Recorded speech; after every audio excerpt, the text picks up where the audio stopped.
Good morning दोस्तों।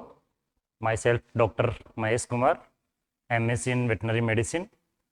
आज हम एक वायरल डिजीज़ के बारे में बात करेंगे जो जनरली क्लोवन फुटेड एनिमल्स में बहुत ही कॉमन है। और इस डिजीज़ को प्रिवेलेंट करने के लिए, प्रोफाइलिसिस के लिए जो सेंट्रल गवर्नमेंट बहुत सारे फंड देता है डिफरेंट स्टेट को, तो उसके बारे में हम बात करेंगे। इसका जनरली जो भी इटियोलॉजिकल एजेंट है, कितने सेरोटाइप्स हैं, उन सब की बात करेंगे। तो बिना टाइम वेस्ट किए हम आज का टॉपिक स्टार्ट करते हैं। लेकिन गाइज याद रखना, ये वाले डिजीज से डिफरेंट स्टेट के पीएससी एग्जाम में आपको जनरली 1 से 2 क्वेश्चन देखने के लिए आपको मिलता है। तो चलो हम लोग स्टार्ट करते हैं आज का टॉपिक। एफएमडी, इसको शॉर्ट में एफएमडी बोलते हैं और इसका फुल फॉर्म है फुट एंड माउथ डिजीज, जिसको राजस्थान में या फिर हम लोग हिंदी की भाषा में बोलते हैं खुरपका एंड मुंह पका बीमारी। ठीक है गाइज, इसको हम लोग जनरली एप्थस फीवर भी बोलते हैं। इसका एक कॉमन नेम होता है एप्थस फीवर, जो इसका पॉजिटिव एजेंट होता है और जो जनरली पिकोरनाविरिडी फैमिली में आता है। तो इसका पॉजिटिव एजेंट होता है एप्थो फीवर, एप्थो वायरस, इसलिए इसका जनरल नाम एक एप्थस फीवर भी होता है। ठीक है गाइज, उसके बाद हम लोग इसका 1 बाय 1 स्टडी करते हैं कि क्या क्या इंपॉर्टेंट चीज़ें आने वाली है इसमें। तो ये वाला इंट्रोडक्शन में हम लोग क्या बात करेंगे कि ये वाला डिजीज़ किससे कोज होता है और कितने सेरोटाइप्स हैं। तो जनरली ये एक कॉन्टाजियस डिजीज़ है और इन्फेक्शियस तो है ही। तो इन्फेक्शियस और कॉन्टाजियस डिजीज़ है जिससे बहुत ही फास्ट स्प्रेड करता है एनिमल्स में। जनरली कौन से?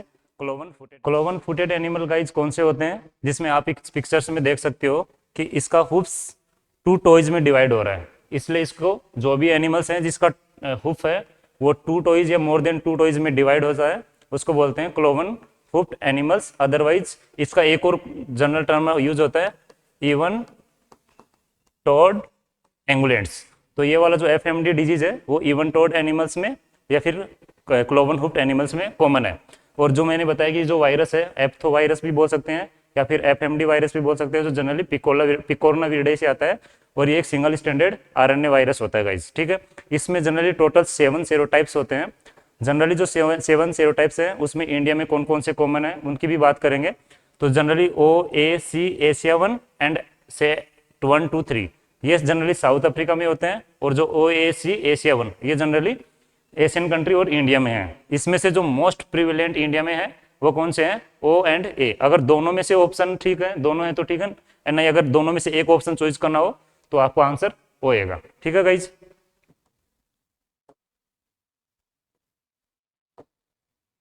उसके बाद एफएमडी वायरस का कुछ हम मोर्फोलॉजी से रिलेटेड चीजें पूछ लेते हैं, जैसे इसको एप्थो वायरस भी बोलते हैं। उसके बाद आप बात करेंगे एफएमडी वायरस एक सिंगल स्टैंडर्ड आरएनए वायरस है जो जनरली पिकोरनाविरिडे में होता है।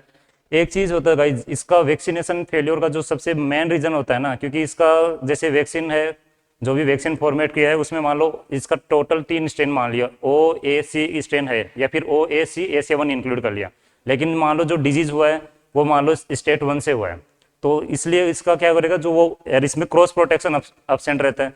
तो ये वाला डिजीज जो स्टेट 1 से हुआ है, एसएटी 1 से हुआ है, तो वो जो एशिया 1 या फिर O से हुआ है उसको उसके अगेंस्ट में इम्यूनिटी डेवलप नहीं करेगा। तो इसका जो मेन रीजन है वैक्सीनेशन फेलियर का, क्योंकि इसके डिफरेंट टाइप ऑफ सेरोवर होते हैं, और उसमें भी क्या होता है, जो जैसे एशिया 1 सेरोवर है ना, उसमें वेरिएंट भी डिफरेंट हो सकते हैं, तो सेम सेरोवर के डिफरेंट वेरिएंट भी होते हैं, इसकी वजह से भी ये डिजीज कोज होता है। तो वैक्सीनेशन के लिए फेलियर के लिए जो सबसे मेन रीजन होता है, ये म्यूटेशन रेट बहुत ज़्यादा हाई रहता है इसमें, ये भी है। उसके बाद इसमें सर्वाइवल रेट जनरली कहाँ कहाँ पे सर्वाइव कर सकता है, सोइल में करता है, कितने टाइम तक करता है, ये डिपेंड करता है डिफरेंट चीज़ों पे, जैसे इन एनिमेंट ऑब्जेक्ट पे, या फिर जैसे आप बात करोगे जो क्लोथ्स रहते हैं वहाँ पे भी ये डिफरेंट टाइम पे, जैसे किसी में 20 से 30 दिन तक लिविंग रहता है, किसी में ऐसे करके रहता है, तो ये डिपेंड करता है। और ये वाला वायरस के लिए जो एक बहुत ही ज़्यादा रेंज पीएच का रेंज है वो 7.4 से 7.6 है। तो उस वाला अगर एनवायरनमेंट जहाँ पे 7.4 से 7.6 पीएच है, वहाँ पे ये बहुत ही फेवरेबल ग्रोथ करता है। इसलिए अगर इसको डिसइंफेक्ट करेंगे या फिर ये वायरस को डिसइंफेक्ट करने के लिए आप लोग या तो ऐसा एसिड लो जिसका पीएच 6 से कम होना चाहिए, या फिर ऐसा एल्केली लो जिसका पीएच मोर देन 11 होना चाहिए, या फिर 11 से ज़्यादा होना चाहिए, वहाँ पे ये वाला ग्रोथ नहीं कर पाएगा। उसके अलावा आप सोडियम हाइड्रोक्साइड ले सकते हैं, और या फिर फॉर्मेलिन ले सकते हैं 1 to 2% तक। इसके अलावा एक और जो बहुत क्वेश्चन पूछा जाता है कि जो एफएमडी का से ये सोडियम कार्बोनेट का परसेंटेज कितना रहता है, तो 4% सोडियम कार्बोनेट एफएमडी के डिसइंफेक्शन के लिए यूज़ करते हैं। तो यहाँ से ये एक इंपॉर्टेंट क्वेश्चन हो जाता है आपके लिए। ठीक है गाइस, तो सोडियम कार्बोनेट का आपको परसेंटेज याद रखना है।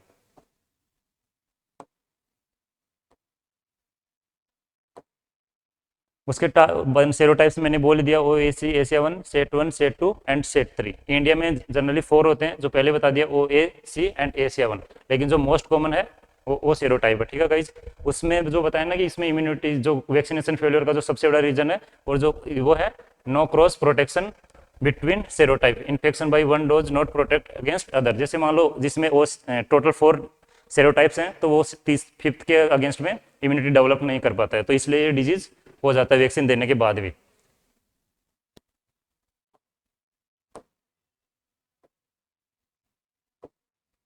इसके बाद इसमें एपिडेमियोलॉजी की बात करेंगे तो गाइज ये वाला डिजीज भी ना वर्ल्ड वाइड डिजीज है, और अपने इंडिया में ज़्यादातर एंजोटिक ही रहता है ये डिजीज। उसके बाद बात करेंगे इसमें कुछ कंट्रीज हैं जो एफएमडी से फ्री भी हैं, जैसे ऑस्ट्रेलिया, न्यूजीलैंड है, मैं बाद में बात करूंगा। उसके अलावा इसमें जो मोस्ट ससेप्टेबल एनिमल है वो ऑलरेडी डिस्कस कर चुका हूँ, ओवन टोड एनिमल या फिर क्लोवन हुप्ड एनिमल बोल सकते हो। उनमें भी सबसे जो ज़्यादा इसके लिए ससेप्टेबल होता है वो केटल होता है गाइस, तो सबसे ज़्यादा मोर ससेप्टेबल रहता है केटल। इस यहाँ से भी कई बार क्वेश्चन पूछ लेता है। उसके अलावा जो पिग है, सीप है, गोट है, वो सारे एनिमल्स भी ससेप्टेबल होते हैं। इसमें रिजर्वर होस्ट जो अफ्रीका में जो मेन रिजर्वर होस्ट देखा गया है वो अफ्रीकन बैफलोज है, जो इसका मेजर एफएमडी कैरियर रहता है। ठीक है गाइज, उसके अलावा जो वाइल्ड एनिमल्स हैं उसमें भी ना आपको कंफ्यूज करता है, जैसे जेब्रा और जिराफ, ऐसे आप कंफ्यूज हो सकते हैं इनमें कि जेब्रा में एफएमडी होता है कि नहीं। तो जेब्रा या फिर चाहे हॉर्स, ये कौन से क्लोवन हुप एनिमल नहीं है, क्योंकि इसमें केवल हुप एक ही रहता है, आप देखेंगे सॉलिड पार्ट है, इसलिए जेब्रा और हॉर्स में ये एफएमडी रेजिस्टेंस बोल सकते हो आपको। लेकिन इसी से लगता है कि जैसे जेब्रा और जिराफ सिमिलर से लगते हैं, लेकिन जिराफ में हमेशा ये क्लोवन हुप्ड एनिमल होता है, क्लोवन हुप्ड एनिमल, इसलिए ये एफएमडी के लिए ससेप्टेबल होता है। तो ये चीज़ थोड़ा सा याद दिमाग में रखना है। और ये जनरली एक दूसरे से जगह पे वाइल्ड एनिमल इन्फेक्शन को ट्रांसमिट करने में हेल्प करते हैं।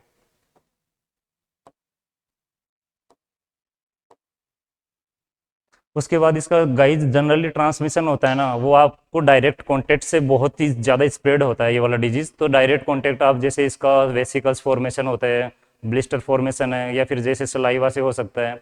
उसके अलावा आप देखोगे कि मिल्क से, यूरिन से, तो जो भी इनके डिस्चार्ज है वहाँ से भी ट्रांसमिशन हो सकता है, और बहुत ही कम देखा गया है, बट जनरली एरोजोल रूट से भी इसका ट्रांसमिशन हो सकता है। तो ये 1 बाई 1 आप देख सकते हैं, direct contact, direct transmission, indirect airborne से भी देखा गया है, और कैरियर एनिमल भी इसको एक जगह से दूसरे जगह पर ट्रांसमिट कर सकते हैं। ये फ्लो डायग्राम से भी समझाया गया है, इसको आप देख लेना गाइस थोड़ा।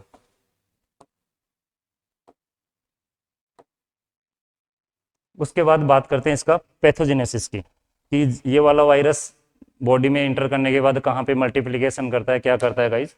तो सबसे पहले ये वाला एनिमल में एंट्री करेगा, या तो जो भी आपका कॉन्टामिनेटेड फीड हुआ है, क्योंकि डायरेक्ट कॉन्टेक्ट से मान लो फीड या सोयल जो भी कॉन्टामिनेटेड हुआ है, या वाटर, वहाँ से तो ओरल रूट से जा सकता है, या फिर एयरबोर्न ट्रांसमिटर होगा तो रेस्पिरेटरी रूट से जा सकता है। उसके बाद ये ओरोफेरिंग्स या फेरिंग्स में जाके मल्टीप्लाई करता है। फेरिंग्स में जाके ये बहुत मल्टीप्लिकेशन करना स्टार्ट करने लगता है।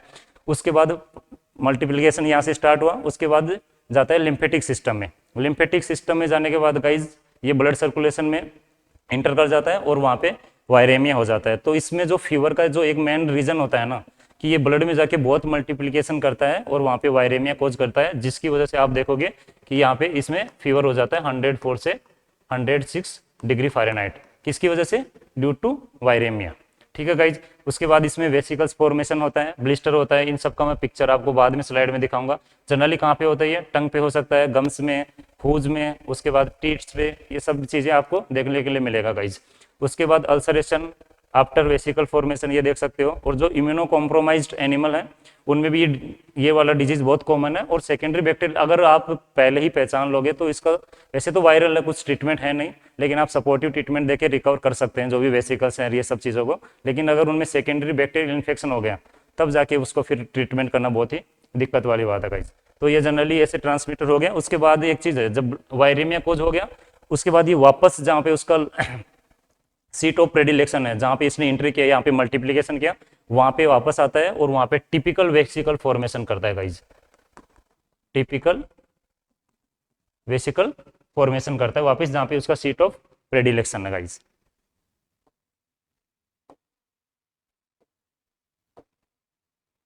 इसमें क्या क्या सिम्टम आपको देखने के लिए मिलेंगे उसकी बात करेंगे। जनरली तो इसमें वेसिकल्स ही आपको मिलेंगे, लेकिन उसमें लोकेशन चेंज हो सकता है। जैसे मैंने पहले ही बोला है इसमें कि वेसिकल्स रहता है डिफरेंट लोकेशन पे आपको वेसिकल मिलेंगे, गंग पे मिलेगा, टंग पे मिलेगा, हार्ड पेलेट पे मिलेगा, उसके अलावा टीथ पे मिल सकता है, इंटर डिजिटल स्पेस में मिल सकता है। तो जनरली जो वेसिकल फॉर्मेशन मिलेगा इसमें गाइस जब नेचुरल इन्फेक्शन होता है तब जो इंक्यूबेशन पीरियड होता है वो 2 to 8 डेज होता है, ठीक है। लेकिन अगर नेचुरल नहीं हो रहा है, हम लोग आर्टिफिशियली करवा रहे हैं, तब उसका हो सकता है। तो इसका जनरल अगर इंक्यूबेशन पीरियड की बात करा जाए तो 2 डेज से लेके या फिर 2 to 3 वीक्स भी आप लिख सकते हैं, तो 2 to 3 वीक्स तक रहेगा। नेचुरल की बात करें तो 2 to 8 डेज याद रखना आपको, ठीक है। अर्ली साइंस क्या रहेगा, हाई फीवर ड्यू टू वायरेमिया, मैंने पहले ही बोला। उसके अगर फीवर रहेगा तो खाना वाना बंद कर देगा, तो loss of appetite, apathy, dullness, depressed, ये सारी चीजें आपको देखने के लिए मिलेगी।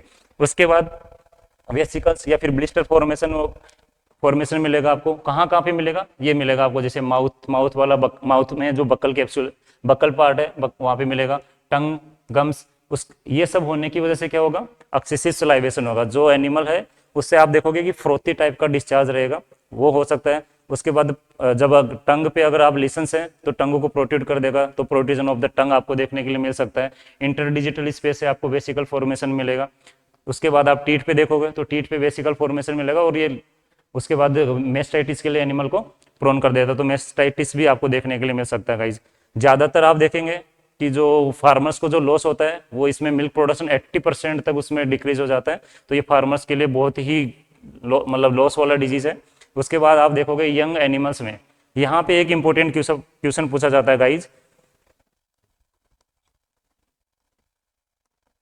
टिग्रोइड appearance of heart generally seen in which disease, तो उसका आंसर कौन सा होगा, एफएमडी। एक्चुअली होता है क्या गाइज, जो जनरली यंग एनिमल है वो अगर जैसे टीथ पे अगर वेसिकल्स फॉर्मेशन हुआ है तो वहां पे अगर एनिमल शक कर रहा है तो उसमें ट्रांसमिट हो जाता है ये वाला वायरस, और मायोकार्डियम में जाके एक डिजनरेशन करवाता है, जो मसल्स फाइबर होते हैं उनका डिजनरेशन स्टार्ट हो जाता है, जिसकी वजह से जो इसका हार्ट है उसमें स्ट्रिप्ट फॉर्मेशन हो जाता है, स्ट्रिप्ट जैसा अपीयरेंस हो जाएगा आपको, आपको दिखेगा कि ये टाइगर जैसा स्ट्रिप्ट है उसके अंदर, इसलिए उसको टिग्रोइड हर्ट अपीयरेंस भी बोलते हैं। तो यहाँ से बहुत इंपॉर्टेंट क्वेश्चन पूछा जाता है कि tigroid heart appearance in calf in seen in generally FMD.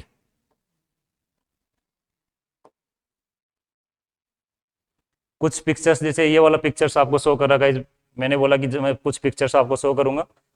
Generally ये है टिग्रोइड हर्ट कंडीशन इन काफ।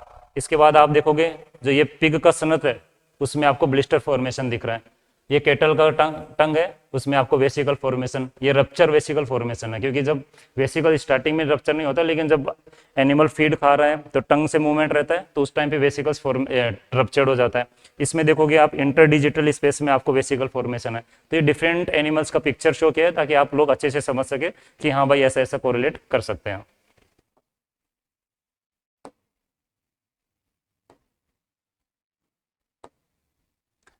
इसके बाद जो बताया कि मोड ऑफ ट्रांसमिशन के लिए एक पिक्चर के माध्यम से आपको समझाने की कोशिश किया गया है। जैसे एयर के हिसाब से तो डायरेक्ट आप रेस्पिरेटरी रेट से हो जाएगा। उसके बाद different type of fluid animal से, जैसे लोकेशन है यहाँ पे टीट से हो सकता है, मिल से, उसके बाद फिकल मटेरियल, ये सब चीज़ें यहाँ पे नेजल डिस्चार्ज, तो आपको समझाया गया है। एक बार ये पिक्चर आप अच्छे से देख लेना गाइज।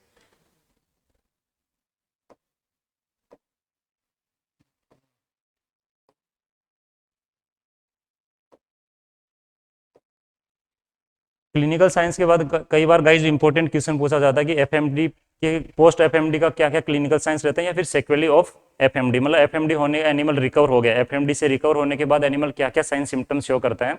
तो सबसे ज्यादा जो केटल में देखा जाता है वो पेंटिंग देखा जाता है। पेंटिंग का मतलब क्या होता है, मतलब वो ओपन माउथ रखेगा और फास्ट और सेलो रेस्पिरेशन करेगा। तो ओपन माउथ ब्रीथिंग जनरली होता है, जनरल सिम्टम नहीं है। केटल में देखोगे आप कि वो एकदम नॉर्मल रेस्पिरेशन करता है। जैसे पेंटिंग वाला अगर बात करें डॉग में तो वो तो हाँफता रहता है, तो उसका एक जनरल करेक्टर है, बट पेंटिंग केटल में जनरल नहीं होता। तो एक तो पेंटिंग शो करता है।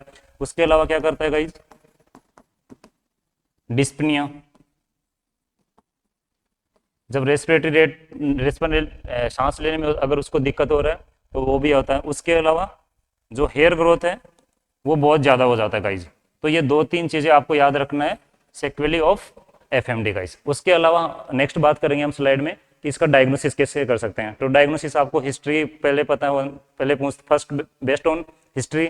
उसके अलावा जो मैंने पिक्चर्स में भी आपको शो किया था कि डिफरेंट, यहाँ पे भी देख सकते हो आप, यहाँ पे जो कोरोनरी बैंड, उसको यहाँ पे कोरोनरी बैंड में वेसिकल्स है। कोरोनरी बैंड का मतलब क्या होता है, जो इस हुफ और जो स्किन है उन दोनों के बीच में जो जंक्शन होता है वहां पे वेसिकल फॉर्मेशन है। तो कोरोनरी बैंड में फॉर्मेशन हो या फिर टंग पे हो या फिर गम में हो, सब पिक्चर में देख सकते हो आप, यहाँ पे टीट में सब में आपको दिखा है। तो आप क्लिनिकल साइंस, हाई फीवर, उसके बाद फ्रोथी सलाइवेशन और उसके साथ वेसिकल फॉर्मेशन डिफरेंट पार्ट्स, तो इससे आप डायग्नोस कर सकते हैं या सस्पेक्ट कर सकते हैं कि ये वाला केस एफएमडी का हो सकता है। लेबोरेटरी टेस्ट में कौन सा, एनिमल इनोकुलेशन, जनरली रेबिट या फिर गिनिया पिग और माइस में हम लोग क्या करते हैं, ये वाला वायरस को उस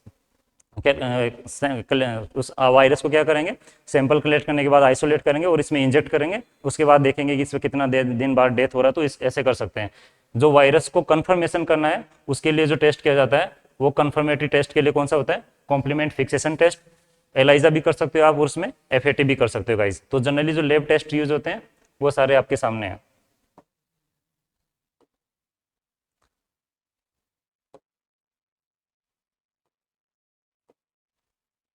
ट्रीटमेंट में जाने से पहले एक इंपॉर्टेंट चीज और आपको पता होना चाहिए गाइज कि एफएमडी में भी वेसिकल फॉर्मेशन होता है। तो और कौन कौन सी डिजीज है जिससे हमको इससे डिफरेंशियल डायग्नोसिस कर सकते हैं गाइज।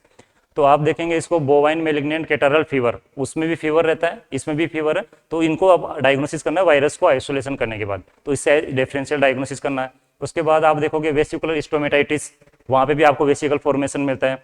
उसके बाद एक वेसिकुलर एक्जेंथेमा इन स्वाइन, वहाँ पे भी वेसिकल फॉर्मेशन रहता है, तो आप वहाँ से इसको डायग्नोसिस कर सकते हैं। रिंडर पेस्ट में भी आपको देखेंगे वहाँ पे माउथ वाले पार्ट में वेसिकल फॉर्मेशन रहता है। तो ये सारी डिजीज हैं जनरली जिनसे हमको रिंडर पेस्ट से डिफरेंशियल डायग्नोसिस करना होता है गाइस। तो ये वाला क्वेश्चन भी कई बार पूछ लेता है कि एफएमडी से डिफरेंशियल डायग्नोसिस में, तो ऑल ऑफ द अबव वाला ऑप्शन आप करेक्ट करेंगे। फिर हम बात करेंगे ट्रीटमेंट की। तो जनरली गाइज इसका वायरल डिजीज है तो कुछ ट्रीटमेंट तो है नहीं, जो भी है जब हम लोग प्रोफाइलेक्सिस के लिए वैक्सीनेशन करेंगे या फिर सपोर्टिव ट्रीटमेंट दे सकते हैं। जैसे वेसिकल फॉर्मेशन है तो हम लोग वेसिकल्स पे कोई एंटीसेप्टिक सॉल्यूशन यूज़ कर सकते हैं, या पोटेशियम परमैंगनेट को वास थोड़ा सा डाइल्यूट करके वो यूज़ कर सकते हैं। अदरवाइज वहाँ पे ग्लिसरीन भी लगाते हैं। तो इसको जनरली ट्रीटमेंट नहीं है, जो भी है सपोर्टिव केयर करते हैं। उसके अलावा जैसे वेसिकल फॉर्मेशन है तो हम लोगों को हमेशा उसको सॉफ्ट डाइट खिलाना है। अगर आप रफेज डाइट में बहुत ज़्यादा करेंगे तो अगर वो, या फिर कोई भी हार्ड फूड अगर डाइट में रहेगा तो उससे फिर वेसिकल्स वो उसको डिग्लूटेशन में बहुत प्रॉब्लम होगा गाइज। इसलिए हमेशा उसको सॉफ्ट डाइट देना है, और जो भी वाटर है वो हमेशा क्लीन होना चाहिए, जो भी ड्रिंकिंग वाटर है। उसके अलावा आप ब्रॉड स्पेक्ट्रम एंटीबायोटिक यूज करो ताकि सेकेंडरी बैक्टीरियल इन्फेक्शन नहीं होगा। जो ग्राम पॉजिटिव और ग्राम नेगेटिव दोनों बैक्टीरिया पे काम करे वैसा वाला एंटीबायोटिक आपको कोई भी एक सेलेक्ट करना है to prevent the secondary bacterial infection. ये मैंने बता ही दिया कि टॉपिकल एंटीसेप्टिक जनरली यूज करना है। उसके अलावा सिम्टोमेटिक ट्रीटमेंट करना है, जैसे पेन हो रहा है तो आप वहाँ पे जनरली पेन किलर यूज कर लेते हैं। इसमें जो सबसे इफेक्टिव फील्ड में पेन किलर जनरली जो यूज होता है वो है फ्लूनिक्सिन मेग्लूमाइन। फ्लूनिक्सिन बहुत ही इफेक्टिव होता है ये वाला डिजीज में। तो ये वाला पेन किलर आप यूज़ कर सकते हैं क्योंकि ये एनएसएआईडी है जो जनरली एंटीपायरेटिक, एंटी इन्फ्लेमेटिव, एनाल्जेसिक तीनों का काम करता है। तो फ्लूनिक्सिन मेग्लूडाइन बहुत ज़्यादा जनरली फील्ड में यूज होता है। उसके बाद गाइज कंट्रोल की बात करेंगे क्योंकि इसका कंट्रोल ही बेटर है, क्योंकि इसका तो कुछ ट्रीटमेंट तो है नहीं। तो जनरली जो डेवलप्ड कंट्री हैं उनमें एफएमडी को इराडिकेट किया गया है। तो एक्चुअली इराडिकेट करने के लिए इन्होंने 3 चीज़ों पे बहुत ज़्यादा काम किया है। First one, large scale vaccination programme.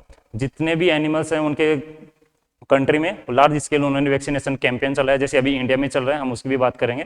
उसके बाद स्ट्रिक्ट क्वारंटाइन, कोई भी एनिमल को जब बाई किया है तो उन्होंने हमेशा उसका क्वारंटाइन अच्छे से किया है। और थर्ड वन था स्लोटर। अगर मान लो आप कंफर्मेटिव डायग्नोसिस कर लेते हैं कि ये वाला एनिमल एफएमडी है और उसका आप लग रहा है कि लेटर स्टेज में आपने डायग्नोस किया है, उसका ट्रीटमेंट कुछ है नहीं, तो उसका स्लोटर कर देते हैं। तो ये 3 चीज़ें उन्होंने बहुत अच्छे से फॉलो किया है, तब जाके वहाँ पे एफएमडी इराडिकेट हुआ है। ये वाली चीज़ें हम लोग इंडिया में क्यों इराडिकेट नहीं कर पा रहे हैं, उसके सबसे बड़ा रीजन है ड्यू टू इकोनॉमिक लॉस। क्योंकि देखो एनिमल का इकोनॉमिक बहुत ज़्यादा लॉसेज हो जाता है, तो एनिमल जो भी फार्मर्स है वो उतना ट्रीटमेंट नहीं करवा पाता है। और दूसरी बात रिलीजियस, क्योंकि जैसे हम लोग हिंदू हैं तो हम लोग काऊ का स्लॉटर करने के लिए मतलब नहीं करने देते हैं। और जनरली इसलिए जो रिलीजियस रीजन होता है, या फिर पिग की बात करो तो जो मुस्लिम रहते हैं वो लोग टेबो रहता है, ऐसी चीज़ें। तो जो ड्यू टू रिलीजियस और इकोनॉमिक, ये 2 चीज़ें हैं इंडिया में, इसलिए इसको इराडिकेट करने में बहुत ही प्रॉब्लम है। फिर भी सेंट्रल गवर्नमेंट ने बहुत स्कीम चला के रखा है तो उसको इराडिकेट करने के लिए अभी हम लोगों का टारगेट है 2030 तक हम लोगों को इसको इराडिकेट करने का टारगेट किया है। उसके बाद गाइज कुछ कुछ इंपॉर्टेंट पॉइंट्स हैं जो आपको एंजोटिक एरिया में याद रखना है कि जहाँ पे एनिमल को डिजीज ऑलरेडी हो चुका है उस एरिया में आपको क्या करना है, restriction of the animal movement. वहाँ पे जो भी एनिमल्स या तो कोई दूसरा एनिमल्स को आने नहीं देना है, और या फिर हमारा जो एनिमल इन्फेक्टेड हुए हैं उस एरिया से किसी दूसरे एरिया में एनिमल को जाने नहीं देना है। Not purchasing animal from area where FMD, जहाँ पे एफएमडी हुआ है उस एरिया से आपको एनिमल परचेज नहीं करना है। और अगर हमने गलती से परचेज कर भी लिया है तो उसका स्ट्रिक्ट क्वारंटाइन करना है। जितने भी एनिमल हैं अनवैक्सीनेटेड उन सबका आपको वैक्सीनेशन करवाना है, और vaccinated cattle buffalo sheep goat against FMD. तो ये सारी चीजें हैं जो चीज़ों आपको एंजोटिक एरिया में ध्यान रखना है गाइज।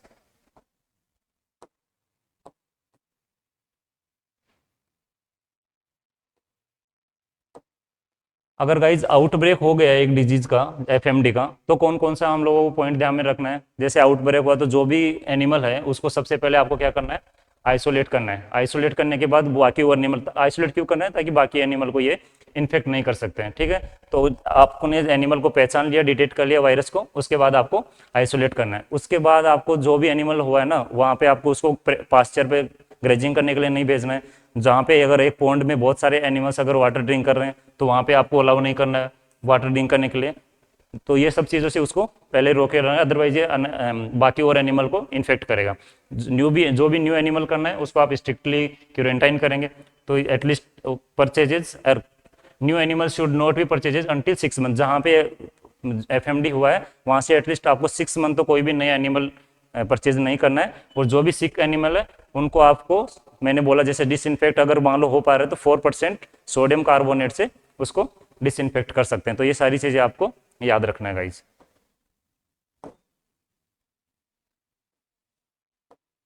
उसके बाद जनरली वैक्सीनेशन ही इसका हम लोग चाहते हैं कि प्रोफाइलेक्सिस के लिए वैक्सीनेशन ही करना पड़ेगा।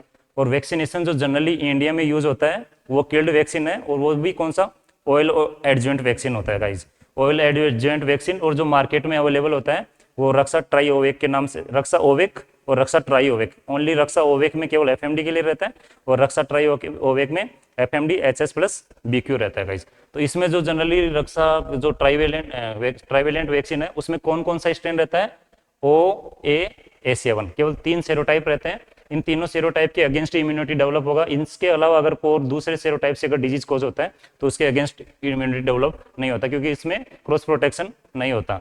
उसके बाद बाई एनुअल वैक्सीनेशन 6 मंथ में आपको एक बार वैक्सीनेट करना होता है एनिमल को।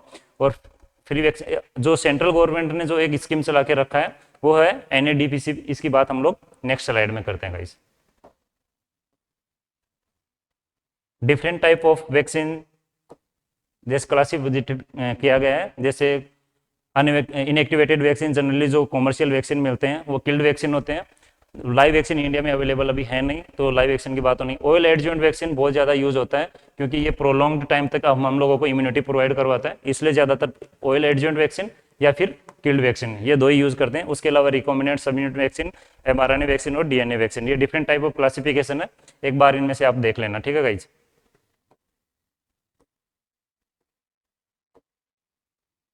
जो कॉमर्शियल ये मैंने बताया आपको जनरली ऑयल एडजुवेंट वैक्सीन है और या फिर रक्षा एफएमडी है। तो इसमें जो जनरल डोज यूज एनिमल में करते हैं 3 ml सबक्यूटेनियस रूट। अगर ऑयल एडजुवेंट वैक्सीन है उनका डोज चेंज हो जाता है, वो जनरली होता है 2 ml और इंट्रामस्कुलर। ऑयल एडजुवेंट 2 ml और जनरल जो होता है 3 ml सबक्यूटेनियस। जैसे रक्षा एफएमडी की बात हो या फिर रक्षा ओवेक हो तो वो आपको 3 ml देना है। और रक्षा ओवेक की बात आ जाएगी, रक्षा ओवेक जिसमें ऑयल एडजुवेंट वाला है उसमें आपको 2 ml देना है, अगर नॉर्मल है तो 3 ml देना है। ऐसे ही सीप एंड गोट में 2 ml नॉर्मल और ऑयल एडजेंट है तो 1 ml इंट्रामस्कुलर।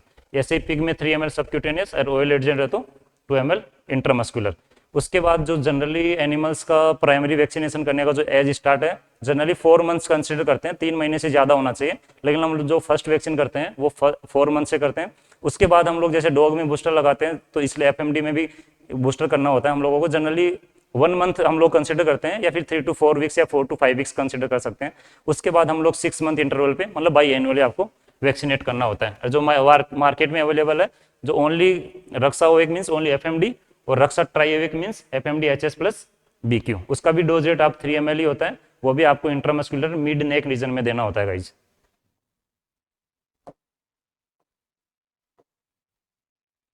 उसके बाद हम लोग बात करेंगे कि जैसे मान लो एक एरिया एंजाइटी, मैंने बोला कि ये इंडिया में जनरली ये डिजीज एंजाइटिक होता है, तो जिस एरिया में डिजीज हो चुका है तो उसके सराउंडिंग में हम लोगों को इस डिजीज से प्रिवेंशन करना है। उसके लिए हम लोग टर्मिनोलॉजी यूज करते हैं रिंग वैक्सीनेशन। रिंग वैक्सीनेशन का मतलब यही है कि जहाँ पे डिजीज हुआ है उसको हम लोगों को पर्टिकुलर एरिया को पहचानना है।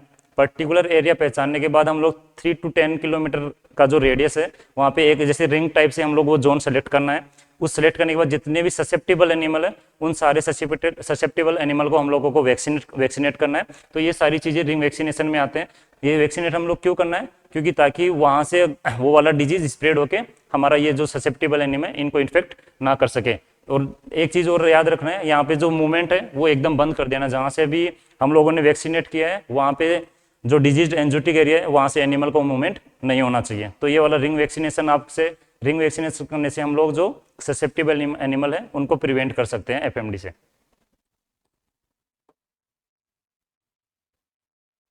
जैसे एग्जाम्पल की बात करें, एग्जाम्पल जनरली जो ये बात किया गया है, महाराष्ट्र में आउटब्रेक हुआ था तो वहाँ पे रिंग वैक्सीनेशन करने से बहुत ही ज़्यादा प्रिवेंशन किया गया था एनिमल्स को। तो ये आपको एग्जाम्पल के लिए जस्ट बताया गया है, क्योंकि जो नेबरिंग डिस्ट्रिक्ट थे वहाँ से एक डिस्ट्रिक्ट से दूसरे डिस्ट्रिक्ट में रिंग वैक्सीनेशन से बहुत ही प्रिवेंशन किया गया था एफएमडी का। जनरली गाइज क्या क्या एफएमडी में चैलेंजेस आ रहे हैं और उसका वैक्सीनेशन फेलियर क्या होता है। वैक्सीनेशन फेलियर का तो मैंने आपको पहले ही बता दिया। जैसे मान लो जब वैक्सीन प्रिपेयर कर रहे हैं तो अगर उसका पोटेंसी जितना इक्वल नहीं हो पाया है उतना अगर नहीं होगा, या फिर जितना आपको डोज जितना कैलकुलेट करना था उससे कम डोज में दिया, या फिर आपने रूट जिस डे में देना था उसमें नहीं दे पाए, तो ये सारी चीज़ें। दूसरी बात, जो मैन्युफैक्चरिंग प्रॉब्लम भी होता है, कई बार पुअर क्वालिटी बैच बन जाता है।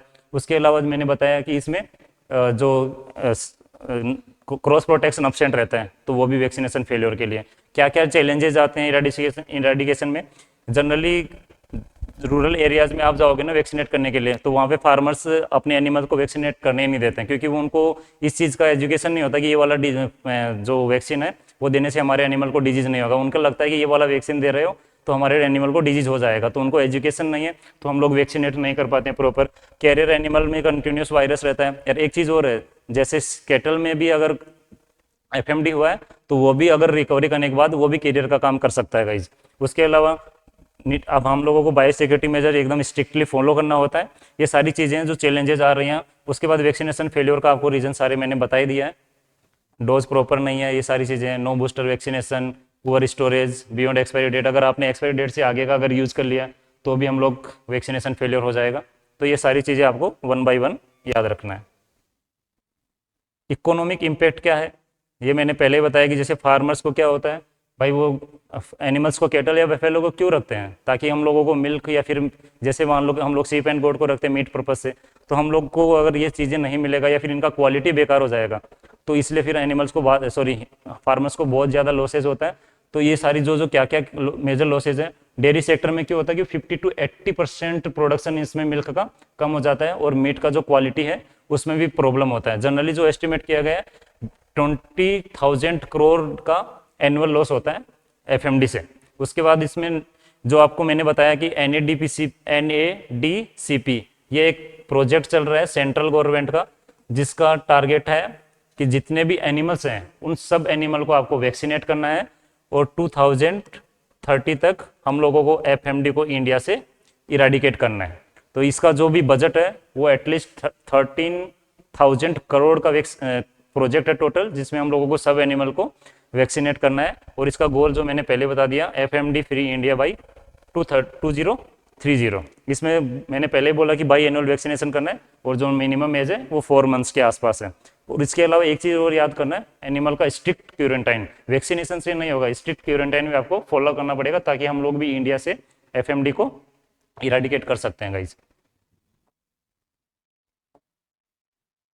इकोनॉमिक इम्पैक्ट पहले ही बोल दिया। जैसे नेशनल में क्या होता है, एनुअल लॉस होता है, क्योंकि वो प्रोडक्शन मीट में या फिर मिल्क में प्रोडक्शन लॉस होगा, या फिर मीट का क्वालिटी चेंजेस हो जाएगा। राजस्थान में जनरली क्योंकि ज़्यादातर फार्मर्स होते हैं, उनके आप देखोगे कि एक घर में 4-5 कैटल या बफेलो रहते हैं, तो प्रोडक्शन लॉस हो जाता है। तो इसलिए राजस्थान ज़्यादातर कैटल में इसी में डिपेंड करता है, लाइव स्टॉक पे ही। इसलिए आप देखोगे कि राजस्थान में भी बहुत ज़्यादा एफएमडी होने से फार्मर्स को लॉसेज होता है। क्या हो ICR और रिसर्च एफर्ट क्या हो सकते हैं, हम लोग ऐसा वैक्सीन बनाए जिससे ज़्यादातर सेरोटाइप उसमें हम लोग इंक्लूड कर सके, ताकि अगर और भी डिफरेंट टाइप ऑफ सेरोटाइप से डिजीज ना हो, क्योंकि अभी तो 3 या 4 ही सेरोटाइप इंक्लूड है, तो बाकी सारे सेरोटाइप ऐसा वैक्सीन हम लोग बनाए ताकि सारी सेरोटाइप्स इंक्लूड हो जाए इसमें। गवर्नमेंट मेजर्स हैं जो अभी बताया कि NADCP है, वो 100% वैक्सीनेट करना है, स्ट्रिक्ट क्वारंटाइन करना है, तो ये सारी चीज़ें आपको देख लेना है। उसके बाद गाइज इस वाली स्लाइड में सारा चीज़ को जस्ट समराइज टाइप कर दिया है कि क्या क्या डिफरेंट टाइप ऑफ साइंस आपको दिखाते हैं, जैसे बता दिया वेसिकल फॉर्मेशन, टिग्रोइड हर्ट, ये सारी चीज़ें। कौन कोजेज क्या है, पिकोना विरिडे में जो एप्थो वायरस होता है। प्रॉब्लम्स है, इसमें immunity against virus serotype provide little but no cross protection against other serotype, इसलिए वैक्सीनेशन फेलियर है। इंक्यूबेशन पीरियड मैंने बोल ही दिया, ये generally depends on natural infection हो रहा है या फिर ये सब चीज़ें। इन केस ऑफ एपिडेमिक्स, ये सब आप देख थोड़ा सा एक बार पढ़ लेना, यहाँ से कुछ इंपॉर्टेंट चीज़ है नहीं। उसके बाद ट्रांसमिशन आपको बता ही दिया, वुंड से होता है, डायरेक्ट कॉन्टेक्ट से या फिर एरोजन से हो सकता है। प्रिवेंशन के लिए हम लोगों को वैक्सीन देना है। तो ये वाला स्लाइड आप थोड़ा सा देखोगे तो पूरा जो भी डिजीज हमने पढ़ा है वो आपको रिकॉल हो जाएगा।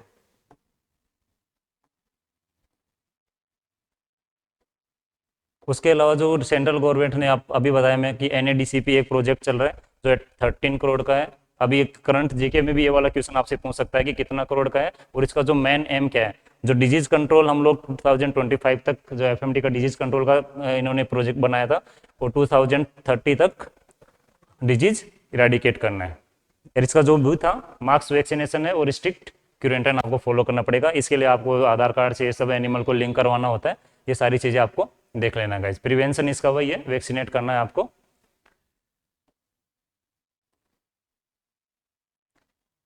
इसमें ग्लोबल कंसर्न में मैंने आपको पहले ही बता दिया कि कुछ ऐसे कंट्रीज हैं, डेवलप्ड कंट्रीज, जहाँ से FMD को इरेडिकेट किया गया है। वो क्यों किया गया है? लार्ज स्केल पे उसको वैक्सीनेट किया है, स्ट्रिक्ट क्वारंटाइन किया है या फिर स्लोटर्स किया है। तो जो भी कंट्रीज हैं जनरली ऑस्ट्रेलिया, न्यूजीलैंड और जापान, इन 3-4 बहुत सारी इंपॉर्टेंट कंट्री हैं जहाँ से इरेडिकेट हुआ है। मैंने आप एग्जाम्पल के लिए आपको 3 बता दिया है। उसके अलावा ये भी आपको WAH भी आपको और OIA ये भी स्ट्रिक्ट आपको इंस्ट्रक्शन देते हैं। अगर आप उनको फॉलो करेंगे तो भी आप इसे डिजीज को इराडिकेट करने में हेल्प होगा हमारे लिए।